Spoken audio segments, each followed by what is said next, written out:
I was miserable in my life. I didn't like waking up. I ain't have no purpose. I ain't know what I was supposed to be doing. On October 8th, 1985, I walked in a comedy club for the first time. Signed up for the following week.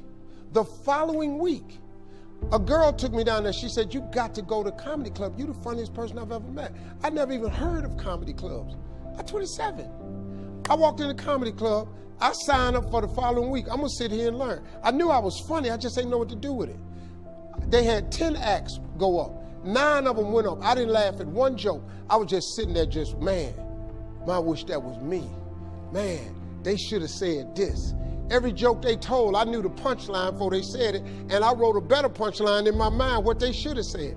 It got to guy number 10, they called his name, he wasn't there. They said, well, he's not here, we're gonna go to next week's list. Steve Harvey, where are you? Long story short, I won amateur night that night. I won $50. It was a 45-minute drive to my house with this girl named Gladys. I cried 45 minutes.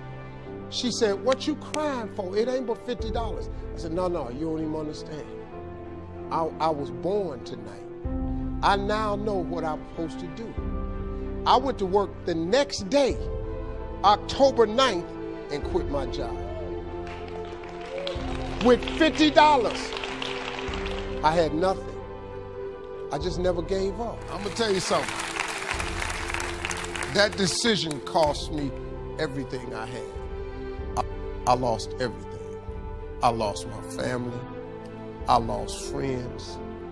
I lost everything. I became homeless. I lived in a car for 3 years. But I just saw this, I saw this vision. I just pursued it. I said, wow, that's it. You have to take chances in life. Life is about risk. If you play it safe in life, you ain't gonna have much of a life. If you play it safe, you won't have much of a life. Life is risk. It takes courage to pursue your dream. Now, it's gonna cost you something. Most people are not willing to pay what it costs to go after your dream, because you're gonna have to hurt a little bit. And most people don't like being uncomfortable. If you don't want to be uncomfortable, please do not pursue success, because success is a very uncomfortable feeling. And I just learned to be comfortable being uncomfortable. Life is hard. See, for every time you have a plan, a dream, an aspiration, or a goal, do you know what happens every time you have one of those? This thing comes along called life. It happens to everybody. Life has disappointments. It got peaks and valleys. You're gonna lose somebody you care about one day. That's a valley. Somebody gonna close the plant you thought was gonna stay open so you could retire. That's a valley. Somebody gonna fire you for an unjust cause. That's a valley. The people that got your credit card gonna sell their company, gonna sell their business to another credit card company. Your 18% go up to 26%. You don't even know why now. Your minimum didn't change because it's life. You can stop thinking that life fitting to be easy, because I got news for you, it ain't. That's a false hope to think you're gonna have a wonderfully carefree life. That's unthinkable. We all live in this bubble. What you gotta do, you gotta put more air in your bubble. You got to blow your bubble up. Expand yourself. Take yourself out your comfort zone. Do not live in your bubble. Put some more air in your bubble. If you stay in your comfort zone, that's where you will fail. You will fail in your comfort zone. Success is not a comfortable procedure. It is a very uncomfortable thing to attempt. So you got to get comfortable being uncomfortable if you ever want to be successful. Start putting some pressure on. Put some pressure on yourself.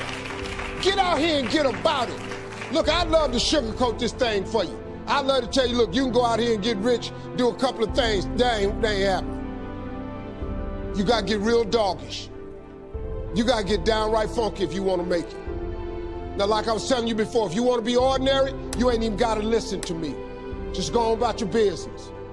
If you think ordinary is cool, ain't no problem. It's some really, really wonderful, ordinary people. But if you are sitting in this room and you have extraordinary aspirations, then you're gonna have to do extra. You put extra on top of ordinary and you come up with extraordinary. It's no other way. I'm sorry, but here's the fact. All of you have extraordinary capabilities, all of you. You have to decide if you are willing to do the things to put you in that category.